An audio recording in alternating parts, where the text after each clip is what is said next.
syafaat kami di hadapan Tuhan. Sebelum itu Bapa, biarlah firman-Mu selalu menjadi pondasi ketika kami menaikkan doa-doa kami. Berbicaralah saat ini Tuhan, kami rindu, kami haus dan lapar akan Engkau. Dalam nama Yesus kami berdoa. Amin. Selamat malam Bapak Ibu semua, apa kabar? Iya, puji Tuhan. Terima kasih buat semangat dan kesetiaan Bapak Ibu sekalian dalam berdoa, menjadi pendoa-pendoa di gereja kita. Karena kebangkitan, pemulihan, kekuatan kita hanya dari doa, tidak ada dari yang lain. Karena itu saya ajak Bapak Ibu untuk melihat satu kebenaran firman ya tentang kerajaan ya. Pasti semua kita tidak asing lagi ketika kita berbicara tentang kerajaan Allah. Tapi sebenarnya sudahkah kita menghidupi kerajaan Allah di dalam kehidupan kita? Ketika Tuhan Yesus mengajarkan, datanglah kerajaan-Mu, jadilah kehendak-Mu. Sudahkah kita paham apa yang kita sampaikan, apa yang diajarkan oleh Tuhan Yesus? Ya. Tentu itu bukan sekedar mantra, itu tentu bukan sekedar ucapan saja, tetapi itu adalah ada makna yang mesti kita pahami, ada makna di dalamnya yang pasti kita mengerti ketika kita mengucapkannya. Di dalam Matius 6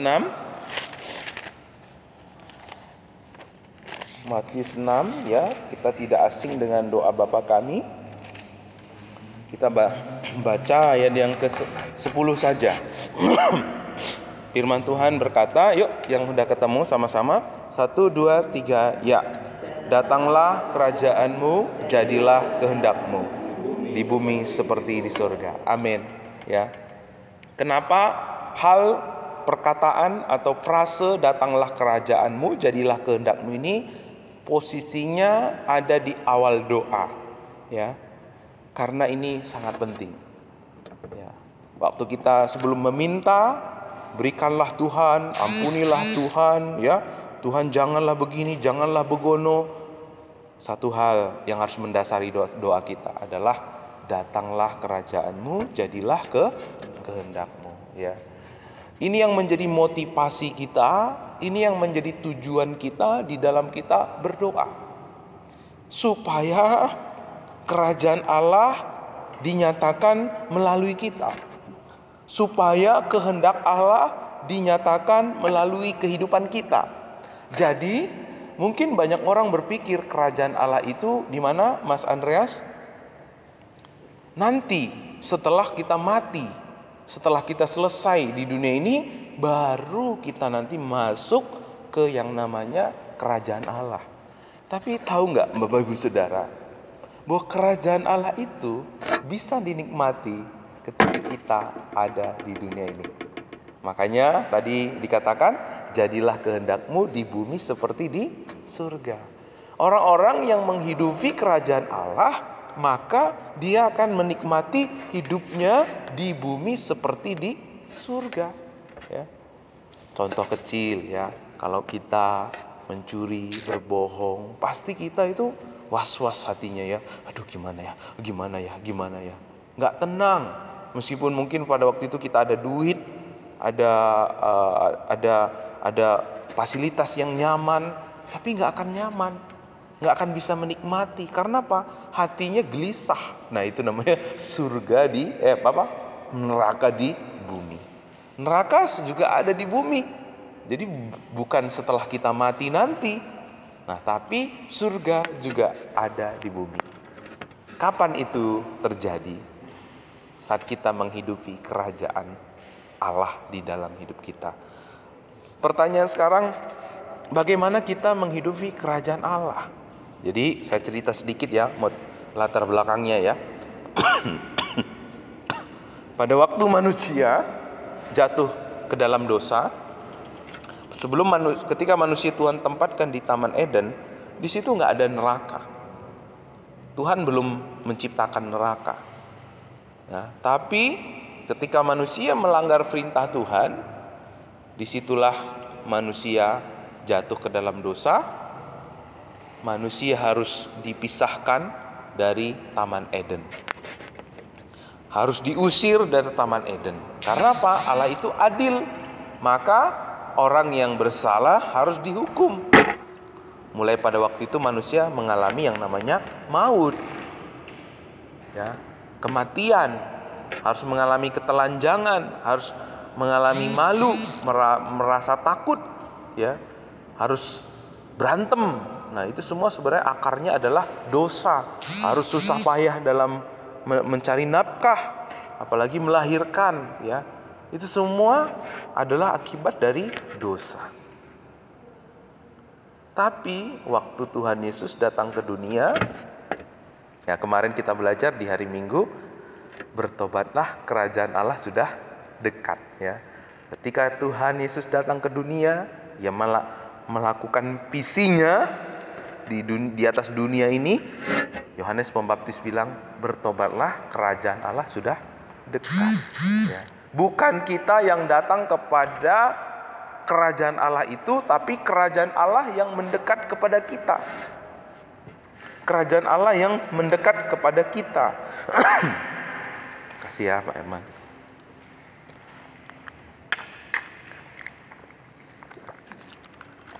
Tapi kerajaan Allah yang mendekat kepada kita.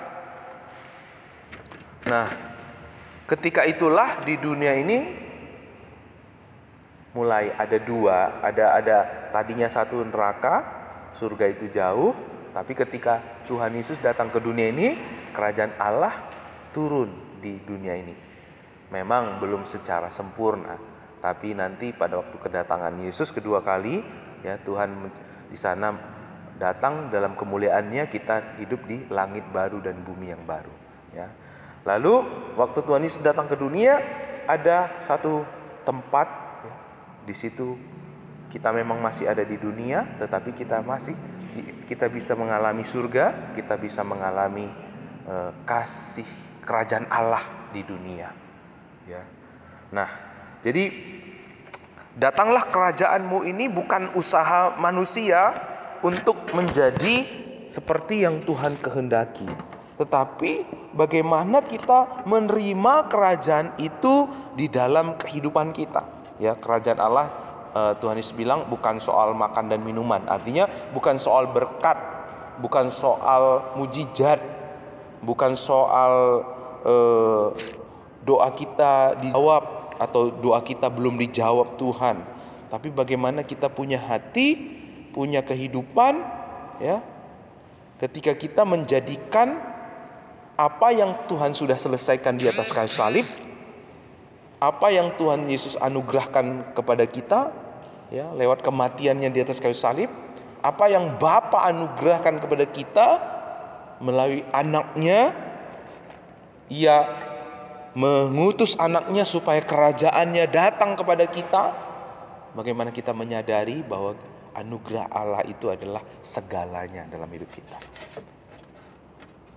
2 minggu yang lalu kita belajar firman itu ditabur, yang bertumbuh itu di tanah yang subur. Artinya apa? Hati yang siap, hati yang menyadari kekurangan, kehinaan, kemiskinannya di luar kasih anugerah Tuhan. Itulah tanah yang subur. Maka ketika kita mau menghidupi kerajaan Allah, Tuhan tidak hanya memberikan kepada kita firman yang tertulis, tapi Tuhan memberikan kepada kita firman yang hidup. Pada mulanya adalah firman. Firman itu bersama-sama dengan Allah. Dan firman itu adalah menjelma menjadi manusia.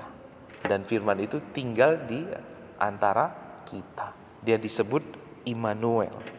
Jadi firman itu bukan sekedar teori atau serentetan tulisan yang perlu kita pelajari atau aturan yang kita taati, tetapi firman itu adalah pribadi yang harus kita kenal di dalam hidup kita. Jadi otoritas kita bukan nubuatan. Otoritas kita itu sebagai orang percaya bukan mujizat, bukan berkat, bukan aturan, bukan teori-teori yang kita pelajari, tetapi otoritas yang tertinggi dalam hidup kita itu adalah firman yang menjadi manusia, yaitu adalah Yesus. Ketika kita bertumbuh dalam pengenalan akan Kristus, kita menjadi orang yang hidup di dalam kerajaan Allah. Jadi gimana maksudnya pengenalan akan Kristus ini, Pak? Pengenalan akan Kristus ini tidak bisa bertemu hanya sekali. Seterusnya kita berjalan bersama dengan Tuhan. Waktu kita mau hidup dalam kerajaan Allah ini, kita hidup dari Tuhan, untuk Tuhan, dengan cara Tuhan, kekuatannya dari Tuhan.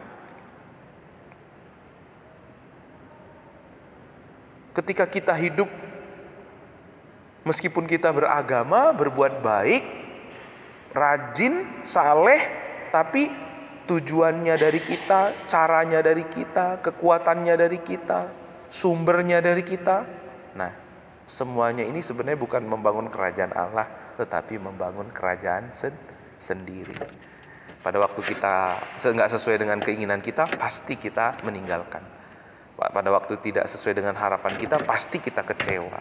Tapi pada waktu kita menghidupi kerajaan Allah, sumbernya dari Tuhan. Kenapa kita berdoa malam hari ini? Untuk kerajaan Allah. Kekuatannya dari mana? Dari Tuhan. Kenapa? Hidupku adalah anugerah. Aduh, seharusnya aku nonton drakor malam ini. Ya Mas Andreas ya, seharusnya harus nongkrong-nongkrong dengan temanku hari ini. Tapi aku mau menyangkal diri, hidupku bukan milikku lagi. Nah, waktu kita menyangkal diri, memikul salib, waktu kita mau melakukan sesuatu itu karena Kristus yang begitu luar biasa dalam hidup kita, disitulah kerajaan Allah dinyatakan. Tadi Bu Deyuni bilang ya, seneng ya semua dokter ya, rumah sakit ya. Kenapa? Membawa sukacita, ramah. Coba kalau di gereja Baptis Babaton semua ramah ya kan, besok-besok nggak muat lagi gereja kita. Amin. Iya, ramah, nggak lagi jaim-jaim ya, yang penting akulah, yang penting aku aman, nggak penting ya. Coba, maka kita akan melihat kerajaan Allah itu nyata di hidup kita. Orang akan bisa merasakan, kok kalau ada Bu Yuni happy ya, rumah sakit ini, ruangan ini happy gitu. Begitu mau keluar, aduh sedih. Jangan Bu Yuni, jangan, ayo kerja lagi deh. Jadi bisa kerja lagi. Karena apa? Kehadiran Bu Yuni ini memberikan atmosfer kerajaan Allah. Senyum, sapa kita itu membawa pengaruh. Tegur sapa kita ya. Mulai dari hal-hal terkecil aja kita membawa kerajaan Allah. Kenapa? Ada unsur Allah di sana. Jadi bukan karena hal besar yang kita lakukan, tapi sekecil apapun yang kita lakukan itu ada unsur Allah di sana. Tuhan, hari ini aku mau sapa tetanggaku. Aku mau memberkati dia dengan senyum yang terbaik. Tuhan, hari ini aku berdoa untuk pekerjaanku, semua teman-temanku di tempat kerjaanku, supaya mereka merasakan kerajaan Allah melalui kehidupan aku. Jadi kerajaan Allah itu bukan soal rutinitas atau kegiatan-kegiatan rohani yang kita lakukan. Ya. Kegiatan rohani tanpa kita di dalamnya ada unsur Allah, maka tetap terasa kering, maka tetap terasa biasa-biasa. Nah, tadi Bapak Ibu ya, Tuhan Yesus ada orang bertanya kepada Yesus, di mana sebenarnya kerajaan Allah itu? Di mana? Kerajaan Allah itu nggak bisa dibilang di sini, di sono, di sini gitu ya. Tapi waktu kita menghidupinya, kita bisa bedakan. Wah, indahnya ya hidup dalam kerajaan Allah gitu. Tapi waktu kita nggak menghidupinya, kita nggak bisa membedakan. Sama seperti listrik ya Bu Yaya ya. Mana sih listrik? Nggak lihat saya. Coba pegang tuh listriknya. Begitulah hal kerajaan Allah. Waktu kita menjelaskannya secara teori itu sulit. Tapi bisa dirasakan. Bisa ditebarkan. Nah, jadi waktu kita menghidupi, mendasari doa-doa kita, berarti apa yang kita minta, apa yang kita harapkan, apa yang kita akan lakukan, semuanya ada unsur kerajaan Allah di dalamnya. Ada unsur kebenaran di dalamnya. Kebenarannya siapa? Yesus yang perlu kita pelajari. Yang bukan hanya sekedar teori yang perlu kita pelajari, tetapi Yesus sebagai pribadi yang harus kita kenal di dalam hidup kita. Semakin kita menghidupi hidup dari Yesus, untuk Yesus, karena Yesus, semakin kita mengalami kerajaan Allah dalam hidup kita. Semakin kita mengalami kerajaan Allah dalam hidup kita, semakin kita mengenal Kristus dalam hidup kita. Makanya pertumbuhan orang percaya itu hanya terjadi saat kita memiliki hati yang haus dan lapar, seperti tanah yang subur. Sadar, Tuhan, aku miskin tanpamu. Tuhan, aku hina tanpamu. Ingat ya, yang disebut murid itu adalah orang yang haus dan lapar akan firman Tuhan. Orang-orang banyak itu berbondong-bondong itu, mereka nggak satu orang pun di antara mereka yang bertanya, Budi. Karena buat mereka yang prioritas, yang terutama itu adalah bagaimana mereka melihat mujizat, bagaimana mereka melihat berkat 5 roti 2 ikan. Bagaimana mereka itu menggunakan Yesus untuk tujuan mereka. Maka gereja yang seperti ini pasti suatu saat meninggalkan Tuhan Yesus. Pasti suatu saat imannya tidak teruji. Sama seperti berbondong-bondong ini. Ketika ada penganiayaan, gak satu pun ada di sana. Tapi yang dikatakan murid selalu mau belajar. Ada kekuatan untuk datang kepada Tuhan. Makanya penting sekali buat kita untuk menjaga hati kita, untuk selalu haus dan lapar. Makan, menikmati firman Tuhan. Terutama kita menikmati firman Tuhan, makanan rohani kita lewat gereja kita. Lewat Gereja Baptis Indonesia Pabaton. Kenapa? Ini adalah rumah kita. Kita makan lebih banyak di mana? Kalau di luar lebih banyak makan daripada di rumah sendiri, hati-hati. Boros kan? Boros ya. Dan belum tentu sehat ya. Di rumah kita tahu siapa yang masak. Di rumah kita tahu bagaimana dia masak. Di rumah kita tahu ini masaknya itu kapan. Benar ya, Bude ya? Tahu kita mana saatnya makan dibuang, mana saatnya makan makan dimakan gitu. Sayur atau makanan yang dihidangkan itu kita tahu. Nah, kalau makan di luar, maka ya boleh sih, baik ya. Itu lebih baik daripada tidak makan. Itu lebih baik daripada tidak makan. Tapi hati-hati, risikonya tinggi ya. Dan kadang-kadang enak, memang enak, tetapi untuk tubuh kita nggak enak. Tahu-tahu kolesterol, tahu-tahu udah darah tinggi gitu ya. Karena enak terus makannya. Nah, ayo setia di gereja kita. Kalau misalnya kita nggak, bagaimana kita bisa mau bertumbuh di dalam kerajaan Allah kalau kita dengar khotbah hanya seminggu sekali? Ya, makanya ada Grace News. Bagaimana kita bertumbuh kalau kita tidak berdoa? Makanya ada jam doa ya. Kita bisa menikmati nutrisi-nutrisi yang baik, makanan-makanan yang sehat untuk tubuh kita. Nah, tapi kalau kita sukanya jajan, nah bayangkan Bapak Ibu di gereja kita hanya pada waktu melayani aja datang di gereja kita. Gimana apa yang terjadi di Gereja Baptis Pabaton? Si Anu melayani tanggal sekian baru nongol. Makanya tujuan kita bergereja ini bukan hanya melayani. Bagus ketika kita punya kerinduan untuk melayani.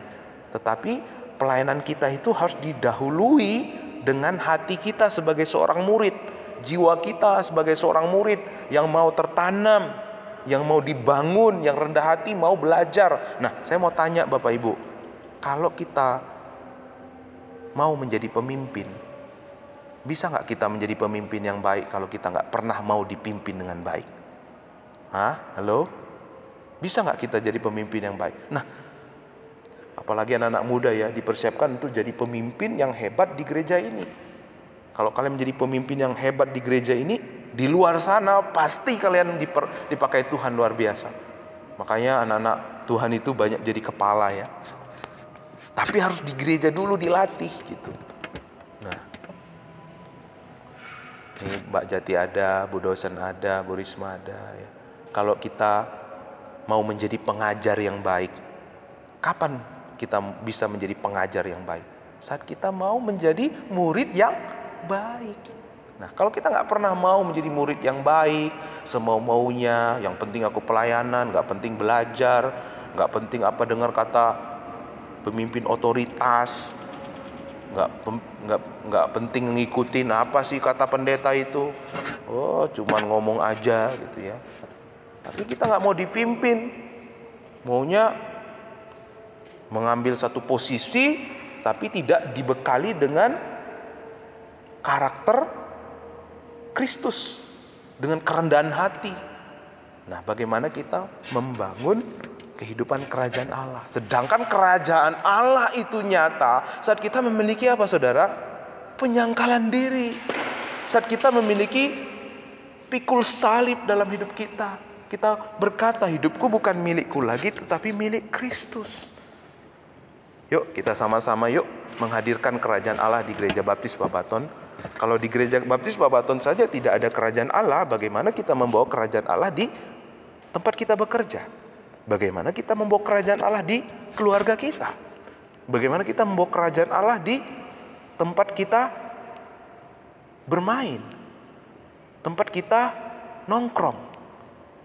Tapi waktu kita mau dilatih, mau belajar, mau dipimpin, membawa kerajaan Allah di gereja kita, maka kita akan membawa kerajaan Allah dimanapun kita berada. Mari kita berdoa. Tuhan, ampuni kami kalau kami seringkali membawa kerajaan kami pribadi. Kami lupa memikul salib, menyangkal diri. Kami lupa bahwa hidup kami adalah anugerah Tuhan. Kami lupa bahwa hidup kami miliknya Tuhan. Bapa, biar mulai hari ini Tuhan, kami menjadi pembawa kerajaan Allah di dalam kehidupan kami. Tuhan, berikan kami hati yang selalu mau belajar, hati yang siap ditaburi oleh kebenaran firman-Mu. Jauhkan kepada kami hati yang sombong, hati yang keras. Tuhan, kami rindu melihat kegerakan, movement, pelipat gandaan terjadi di gereja kami, Bapa. Kami rindu kerajaan Allah ditegakkan ketika kami berdoa malam hari ini, ketika kami melayani, ketika kami berseru kepada Engkau. Biarlah kerajaan-Mu Tuhan yang dinyatakan di tengah-tengah kami. Ajar kami untuk menyangkal diri, ajar kami Tuhan untuk memikul salib kami, hidup dengan iman bukan dengan melihat. Ajar kami Tuhan untuk hidup bagi Allah dalam segala aspek yang kami lakukan. Biarlah kerajaan Allah mengimpasi seluruh aspek-aspek kehidupan kami, sehingga melalui kami ada atmosfer, ada kehidupan kerajaan Allah yang dirasakan, yang